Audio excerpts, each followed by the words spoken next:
오늘 장 마감 상황 짚어봤습니다. 오늘 한 줄 평으로 주요 포인트들 간단 명료하게 짚어볼 텐데요. 대표님, 오늘은 한 줄 어떻게 준비하셨나요? 어제 우리 한 줄 평이 어떤 거였죠? 어제 한 줄 평. 어제 한 줄 평은 돌다리도 두드리면서 걷는다. 건너자. 지금 코스피의 3,100선이 왜 중요한지, 그다음에 코스닥의 950포인트가 왜 중요한지를 항상 말씀드렸어요. 네. 2월, 3월간의 이 가격 조정이 좀 심화됐던 구간에서 탄탄하게 두 달간 좀 잘 다져왔던 이 저점이었습니다.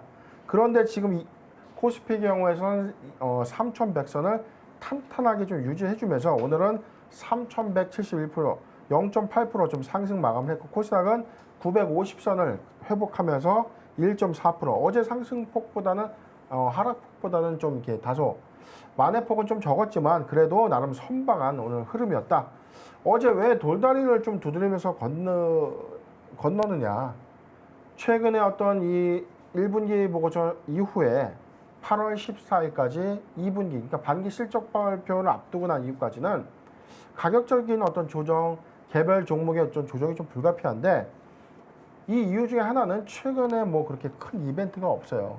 미국에서 관련된 이슈가 우리의 악재 요인이 된다. 이거는 조금 너무 끼워 맞추는 것 아니냐라고 보여지고, 자, 오늘 장 한 줄 평은 물 흘러가듯이 항상 강조드렸던 현금 비중을 좀 늘렸다가 좀 줄였다가 익절 구간을 반드시 좀 준수하는 그런 흐름을 좀 가져가야 된다. 그럼에도 불구하고 가끔씩 보너스를 주는 낙폭 과대 종목에 우량주나 성장 가치주가 있다면 줍줍 하는 거죠. 자, 그 전략 반드시 놓치지 말고 꼭 가슴속에 좀 세우시길 바라겠습니다. 네, 우량주, 성장 가치주 줍줍 하면서 물 흘러가듯이 가자라고 오늘 한 줄 평 정리해 주셨는데요. 대표님, 그렇다고 하면 오늘 장 특징주 관련해서 이야기를 나눠볼까 하는데, 제가 오늘 가격 제한폭까지 상승한 종목 중에 뭐가 있나 찾아보다가 제 눈에 띈 게 있었어요. 네. 바로 삼성 스펙 4호라는 종목이었는데요. 이 삼성 스펙 종목이라는 게 저는 조금 생소하더라고요. 일단 우리가 뭐 스펙 상장, 우리가 수상한 공시를 좀 지나가면서 동사는 몇 월 며칠 날 설립됐고 언제 스펙 상장돼서 네, 증시에 제가 좀 입성했던 가장 많이 하는 대사죠. 자, 나무기술이라는 회사도 그랬죠. 네. 자, 뭐였냐면 스펙은 이런 겁니다. 우리가 이제 백도어라고 불리는 우회 상장. 죄송합니다. 이 코스닥 회사가, 자, 가령 A라는 코스닥 상장 회사가 있습니다. B라는 비상장 회사가 있는데, A라는 상장 회사가 B라는 이 상장 회사가 A라는 이 상장 회사를 인수해서 주 사업으로 이 회사가 올라가고 기존 사업이 나가는 거예요. 대체적으로 이 합병 이후에 우회 상장을 좀 교묘하게 좀 빠져나가는 그런 행태 거래들이 좀 많지만, 우회 상장은 아예 상장회사의 우회 상장을 목적으로 하는 겁니다. 즉, 이 시초, 직상장 또는 신규 상장이 기간이 좀 상당하게 좀 많이 걸리고, 시장 상황에 따라 어떤 공모가를 좀 맞추거나 투자자를 모집하기가 좀 힘든 그런 일정상의 어떤 이 확정적인 어떤 일정을 반영할 수가 없거든요. 그런 폐단들 때문에 신규 상장을 좀 진행을 했다가 이게 시간적인 요건이 너무 안 맞다 보니까 사업에 대한 투자 시기를 좀 놓치게 돼요. 그러다 보니까 빨리 갈 수 있는 걸로 이제 선을 하다 보니 우회 상장도 선택하게 되는 건데, 자, 우회 상장과 비슷한 요건이 바로 스펙 상장입니다. 이거는 차이가 있다면 비상장 회사가 상장 회사를 통해서 아예 상장을 하는 거예요. 이걸 우회 상장, 돌아가서 상장을 한다라고 해서 우회 상장인데, 스펙 상장은 기업을 나중에 합병시키는 거예요. 나중에 회사를 상장시킬 목적으로 먼저 이 스펙 상장이라는 이 명칭으로 시장에 상장이 됩니다. 그런데 스펙 상장된 법인은 반드시 3년 이내에 인수합병을 통해서 대상 법인을 반드시 합병을 시켜야 되는 겁니다. 이거를 놓치게 되면 해산이 돼야 돼요. 스펙 상장 폐지가 되는 건데, 자, 그렇다면 아무 법인이나 다 상장할 수 있는 건가? 그건 아니죠. 대표적으로는 유니콘 법인이나 뭐 미래 성장이 촉망되는, 이게 특례 상장과는 좀 차이가 좀 있는 건데, 기업의 어떤 외형 요건은 갖고 있고 자산과 그다음에 부채, 그다음 매출 성장성은 좀 갖고 있는 어느 정도의 상장의 어떤 적격성 요건을 좀 충족해야 된다라는 그런 요건을 좀 구비된 그런 법인들을 스펙 상장 법인이 합병 대상으로 선정을 하고, 이를 통해서 한국거래소의 상장 적격성 심사를 통해서 최종적으로 합병 상장을 하게 되는 겁니다. 네. 그럼 대표님 저 여기서 궁금한 게 생겼는데요. 네. 이 먼저 상장을 하고 난 뒤에 다른 기업을 이렇게 인수 합병하는 어떻게 보면 그게 스펙 상장이라고 하는 건데 네네. 그럼 내가 투자하는 기업이 어떤 기업인지 모르고 투자를 한다는 그렇죠. 뭘까요? 지금은 알 수가 없습니다. 어. 스펙 상장이라는 건 그거예요. 나중에 합병이 안 돼서 사라질 가능성이 커요. 무조건 된다라고 단정 지을 수는 없다는 겁니다. 잠깐 좀 표를 보도록 하죠. 네. 자, 좀 정리본을 좀 갖고 왔는데, 자, 스펙 상장은 공모를 통해 조달한 자금. 자, 기업을 인수 합병하기 위해서 먼저 돈을 모읍니다. 그래서 조달한 자금을 바탕으로 다른 기업을 하나 발굴해서 합병을 목적으로 하는 이런 상장 방식이 바로 스펙 상장입니다. 스펙의 도입으로 일반 투자자들도 투자의 안전성을 보장받으면서 소액으로 기업 인수에 참여할 수 있다. 이게 왜 안전성을 좀 보장받느냐? 자, 내용을 보도록 하죠. 높은 투자 안정성이 있죠. 공모 자금의 90% 이상을 별도에 예치하고 3년 내 합병에 실패하게 될 경우에 반환해 준 거예요. 자, 내가 100만 원이면 90만 원 보장이 되는 겁니다. 자, 예치금은 인출 또는 담보 제공이 금지다. 스펙 상장을 취급하는 이 주관사에서 예치금의 인출과 담보 제공이 안 된다는 겁니다. 자, 높은 환금과 유동성, 상장 후에는 바로 장내에서도 이 워런트를 좀 매도할 수 있는 거죠. 공모주를 매도할 수 있는 겁니다. 장점이 있죠.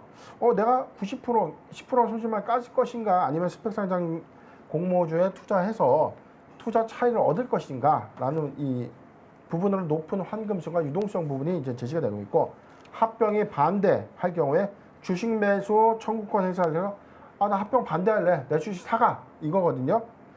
주식 매수 청구권 행사가 가능하다는 겁니다. 그 다음에 일반 투자자도 이 소액으로 M&A를 할 수 있다. 그런데 이제 사실상 이 특수목적 법인의 이제 주체 자금이 구성되는 걸로 인수합병이 되는 거기 때문에 개인도 인수합병의 어떤 이 참여는 되는 거죠. 대표님 그럼 만약에 스펙이 비상장 기업이랑 합병을 하는 건 알겠는데 네. 그 비상장 기업이 내가 알고 보니까 그렇게 썩 마음에 들지 않아. 그럼 대표님께서 아까 짚어주신 대로 주식 매수 청구권을 요구할 수도 있는 건가요? 그렇죠. 장내에서 스펙 주식을 그냥 처분하거나 아니면 일정 비율의 일정 금액에 제시받은 주식 매수 청구권 행사를 통해서 내가 투자했던 부분을 반환하는 겁니다. 그런데 이게 다소 시간이 좀 걸린 거죠. 스펙 상장 종목에 공모를 했다고 해서 반드시 차익을 보는 것은 아닙니다. 대부분 차익 이후에 차익을 볼 수도 있지만 공모가보다 하회하는 경우도 있고 3년 내 합병이 실패가 되면서 다시 투자금이 좀 반환되는데 3년 묶여서 10% 손실 봤다. 이건 뭐 좋은 투자라고 볼 수는 있을까요? 없죠. 자, 이게 득과 실이 반드시 이 공존을 하고 있는데 스펙 상장은 이제 이런 것이다라는 걸로 우리가 좀 한번 이해를 좀 하면 좋겠고. 그럼 대표님 네. 비상장 기업들은 왜 이렇게 스펙으로 합병하는 방법을 선택하는 건가요? 비상장 회사의 어떤 선택권이 좀 있을까요?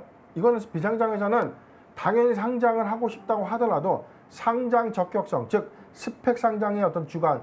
그러니까 예를 들어서 삼성 4호 스펙 삼성 스펙 4호 법인이 상장을 했습니다. 네. 공모가가 2,000원인데 뭐 2,000원보다 지금 거의 뭐 한 100% 정도 되는 2배 이상의 어떤 수익국을 좀 내고 있는 건데 그렇다면은 이 회사가 어떤 기업을 인수해서 합병할 것인가? 이게 우리가 생각했던 것보다 이제 다르게 갈 수 있는 겁니다. 삼성이 했기 때문에 좋은 것이다. 다른 증권사가 했기 때문에 안 좋은 것이다. 이렇게 표현한 것이 좀 옳지 않는데 스펙 상장이라는 거는 어찌됐든 아주 좋은 유니콘 기업을 좀 발굴해야 되는 기간에 어떤 숙제도 좀 있기 때문에 그런 관점에서 만약에 이 성장성과 이 장래성이 촉망되는 그런 기업들이 간다면 훨씬 좋은 이치가 좀 되겠는데 반대적으로 좀 합병이 무산되면서 사라지는 케이스들이 좀 많기 때문에 이런 점들을 좀 유의해야 되지 않나라는 생각을 합니다. 그럼 대표님 오늘처럼 이렇게 스펙 상장 종목들이 강세를 보이는 건 어떤 의미가 있는 그냥 기대감이에요. 걸까요? 단순하게. 기대감. 아무것도 걱정된 게 없습니다. 어떤 회사를 인수할 것인지에 대한 기대는 없습니다. 단순하게 기업을 인수해서 합병하겠다라고 하는 이 스펙, 이 특수목적 법인만 상장이 된 상태라는 거죠. 즉 껍데기만 있다는 겁니다. 그렇기 때문에 어떤 모멘텀이 있느냐. 소위 말해서 내가 투자했던 공모가 대비 수익을 볼 수 있느냐. 하회할 수 있느냐.